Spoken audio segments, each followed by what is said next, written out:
In 25 minutes, someone stole $38 million in Bitcoin. Not from an exchange. Not from a hot wallet. From Coldcard, the hardware wallet that Bitcoin maximalists trusted most. Chainalysis just released their forensic analysis. And what they found changes how we think about hardware wallet security forever. The attacker didn't spray and pray.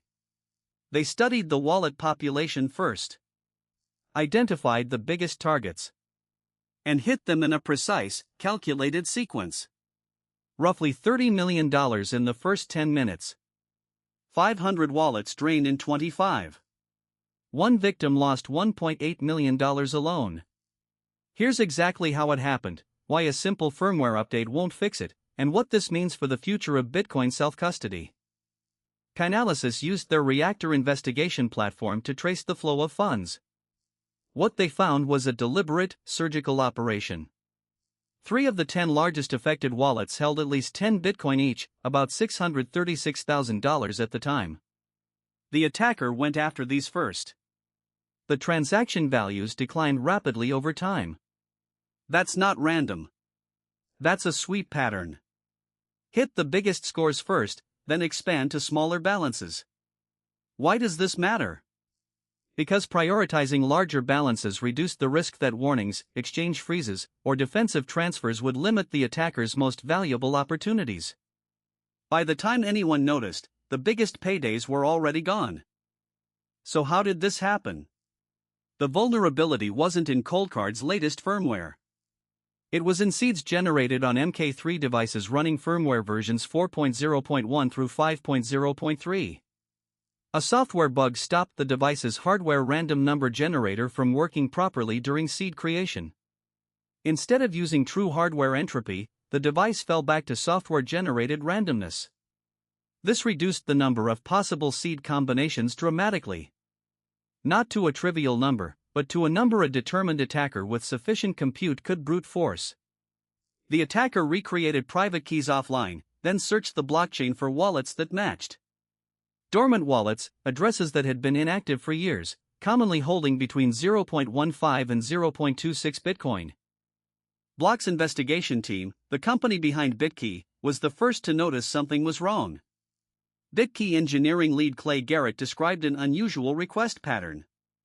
Investigators determined the attacker used a paid account at a well-known blockchain services provider to query source addresses.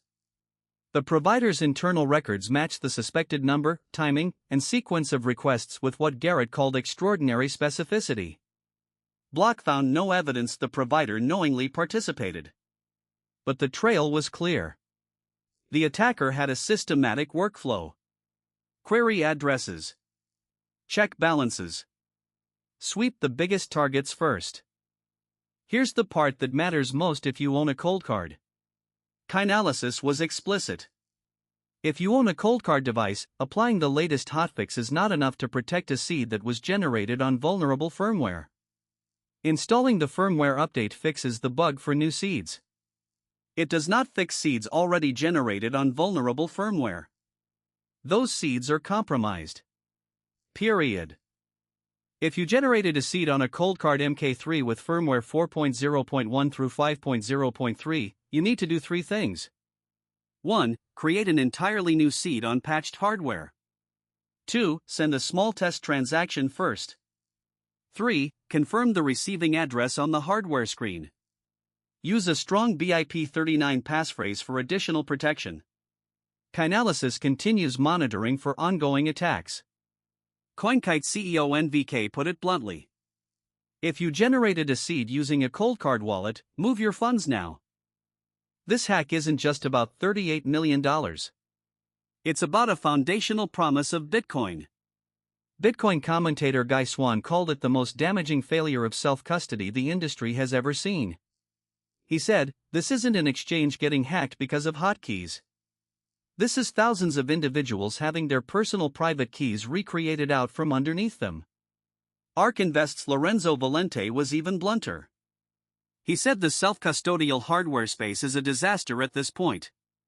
Consumers have traded counterparty risk for software risk, hardware risk, supply chain risk, phishing risk, backup risk. The incident may accelerate adoption of regulated custodians and spot Bitcoin ETFs. David Lawrence of Amicus said this is hugely damaging to the people who believe that 8 billion people will hold their Bitcoin in cold storage in the future. That dream is over. The Coldcard hack exposed something uncomfortable. Hardware wallet security isn't set and forget. It's an active, ongoing responsibility. Taproot developer Udi Wertheimer put it simply. If you don't want to worry yourself, you need to pay someone else to be worried. If you own a Coldcard MK3 with seeds from vulnerable firmware, move your funds now. Generate a new seed on patched hardware. Use a BIP39 passphrase. And understand that in 2026, Bitcoin self-custody requires vigilance, not just a device in a drawer. Subscribe for weekly crypto security analysis. Drop a comment.